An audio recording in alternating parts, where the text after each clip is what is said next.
சிந்திப்பவர்கள் மூன்று வகைப்படுகிறார்கள். முதலாவது தெய்வம் தெய்வீகம் என்ற உணர்வில் ஸ்ரத்தையே இல்லாதவர்கள்.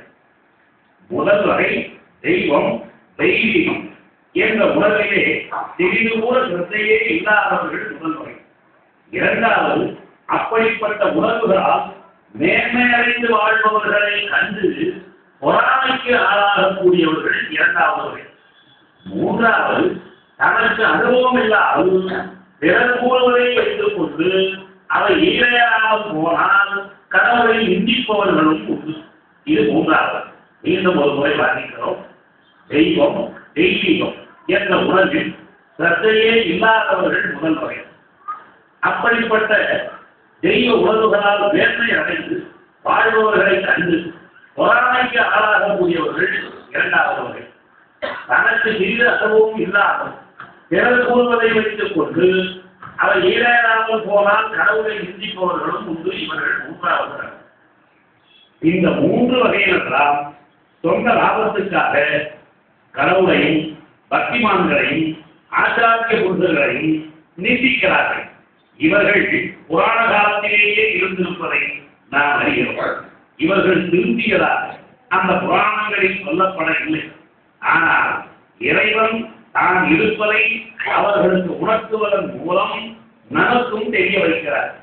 அழுக்கு துணிகளை நல்ல துணியால் சேர்த்து மூட்டை கட்டுவது இல்லை. இத்தகைய எண்ணங்களை கொண்டவர்களை நல்லவர்கள் ஒன்று சேர்ந்து திருத்த முடியாது. அனுபவம் மூலமாகவே அவர்களுடைய மனம் பண்பட வேண்டும். இதையும் நாம் பக்தர்களுடைய சரித்திரத்தில் தெரிந்து கொள்கிறோம். அனுபவத்தை உணர்ந்துதான் புரிந்து கொள்ள வேண்டும். சொல்லி புரிய வைக்க முடியாது. சர்க்கரை என்று எழுதி காட்டினால் இனிமை உணர வைக்க முடியுமா? அவர்கள் தாங்களே உணர்ந்து திருத்திக் கொள்ள விட்டுவிட வேண்டும். அவர்களுடைய சிந்தனை நம்மை பாதிக்க கூடாது. அதனால் நாம் மனம் சஞ்சலமடையவும் கூடாது. இப்போது புரிகின்றதா? அதுதான் தத்துவம். ஊரை திருத்தாதே உண்மை திருத்திக்கொள் என ரமண மகிழ்ச்சி சொல்வார்கள் என மாம்பலம் சுவாமிகள் சொல்வார்கள். ரமண மகிழ்ச்சி சொல்வதை மாம்பலம் சுவாமிகள் சொல்வார்கள். அது எதற்காக என்பதை இப்போது புரிந்து கொண்டிருப்பீர்கள். அதாவது ஊரை திருத்தும் பொறுப்பு உடையவன் பார்த்துக் கொள்வார் என்பார். அதாவது ஊரை திருத்துவது ஆண்டவர் பொறுப்பு. நாம் அப்படிப்பட்டவர்களை அனுசரித்து போக வேண்டும். அவர்களுக்கு அனுபவம் மூலமாக இறைவனை உணர்த்த வேண்டும். அதுதான் எதிர்விட்டு சுவாமிகளுடைய வழி. இது ஒரு தனி வழி. மனம் எப்படி பக்குவப்படும் என்பதை இந்த மண்டபத்தில் ஆழ்நிலை தியானம் செய்தவர்களுக்கு புரியும். அதைத்தான் திரு பாலகரி சுவாமிகள் தியான நெறிதலும் தேசிகா போற்றி திறஞானம் தரு தீர்த்தா போற்றி என 2 மந்திரங்களாக தந்திருக்கிறார்கள். தியான நெறிதலும் தேசிகா போற்றி திறஞானம் தரு தீர்த்தா போற்றி என்று வரக்கூடிய 2 கருநாமத்தினை மந்திரங்களுடைய பொருள் விளக்கத்தை பார்த்தால் இந்த கருத்துகள் தெளிவாக நமக்கு புரியும் என்று கூறி இந்த உரையை நிறைவு செய்கின்றோம். நன்றி, வணக்கம்.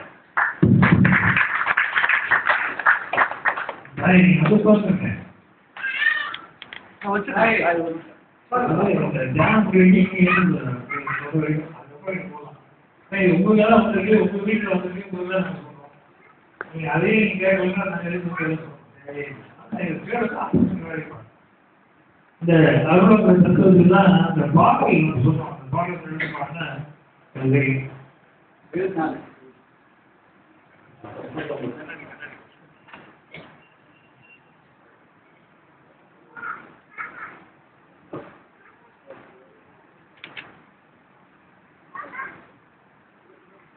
மெய்யன்பு உண்மை உறுதி இவை உயிர்கொண்ட சித்த உடையவன் எவரானாலும் கடவுள் எங்கும் காட்டலாம் அப்படின்றார்.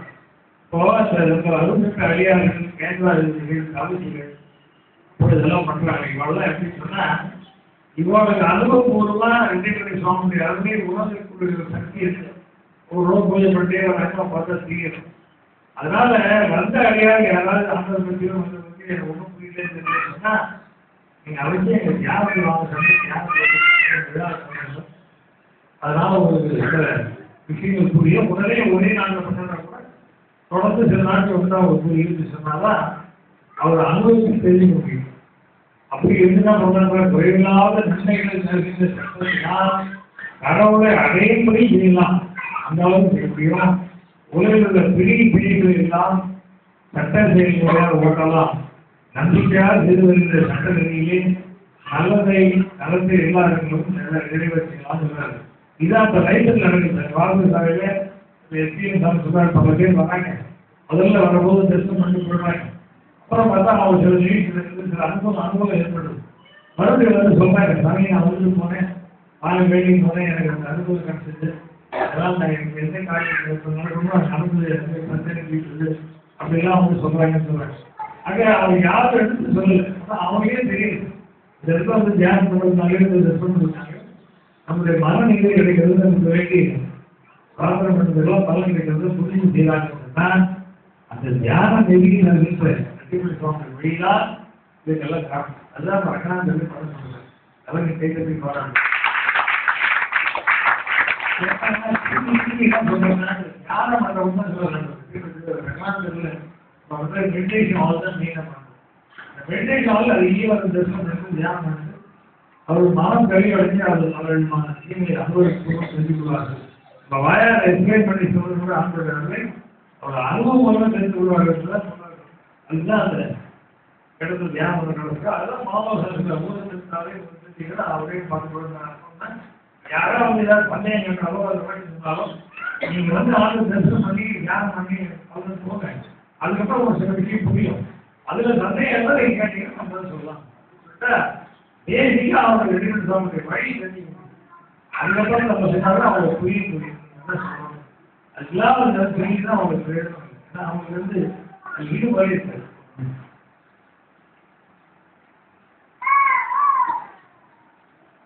அப்படி எத்தனையோ குழந்தை காலத்துல ஏன் போடுறேன், அதெல்லாம் காலவே போடாது.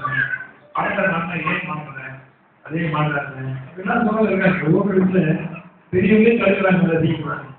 ஆனால் அவங்க எப்படி எடுத்து சொல்லுது அதான் புரிஞ்சுப்பாங்க. ஓஹோ குழந்தைகள் காலை போட்ட போது குழந்தைங்க வளர்ச்சி நல்லா இருக்கு, அவங்களால பல பரிசெல்லாம் வாங்க முடியுது, பல போட்டிகள் ஜெயிக்க முடியுது அப்படின்னு அவங்க கண்ணார பார்க்கறதுன்னா அவங்களுக்கு ஆண்களுடைய அளவில் புரியுது. இது எப்படி புரிய வைக்க முடியும்?